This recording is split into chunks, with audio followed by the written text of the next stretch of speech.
Anderson Tendulkar ట్రోఫీలో England 5 టెస్టుల సిరీస్ను భారత్ పరాజయంతో మొదలుపెట్టింది. హెడింగ్లీ మైదానంలో ముగిసిన తొలి టెస్టులో ఇంగ్లాండ్ 5 వికెట్ల తేడాతో ఘన విజయం సాధించింది.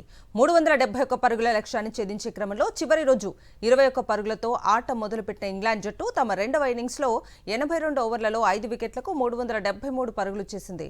బెన్ డకెట్ సెంచరీతో చెలరేగాడు. 170 బంతుల్లో 149 రన్స్ చేశాడు.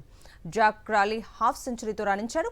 126 బంతుల్లో 65 పరుగులు చేశాడు. తొలి వికెట్కు 188 పరుగులు జోడించి బలమైన పునాది వేయగా ఆఖర్లో జో రూట్, జేమ్స్ స్మిత్లు కీలక ఇన్నింగ్స్ ఆడారు. రూట్, స్మిత్ 6వ వికెట్కు అభేద్యంగా 71 పరుగులు జత చేశారు. తొలి ఇన్నింగ్స్లో ఇంగ్లాండ్ పనిపట్టిన స్టార్ పేసర్ బుమ్రా రెండవ ఇన్నింగ్స్లో పరుగులు ఇవ్వకుండా కట్టడి చేయగలిగిన ఒక్క వికెట్ కూడా తీయలేకపోయాడు. ఇతర బౌలర్ల పేలవ ప్రదర్శన ఇంగ్లాండ్కు గెలుపు అవకాశాలు సృష్టించింది.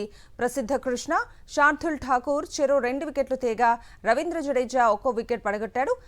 ఈ విజయంతో సిరీస్లో ఇంగ్లాండ్ 1-0తో ముందంజ వేసింది. సిరీస్లో రెండవ టెస్ట్ జూలై 2 నుంచి బర్మింగ్హామ్లో జరుగుతుంది.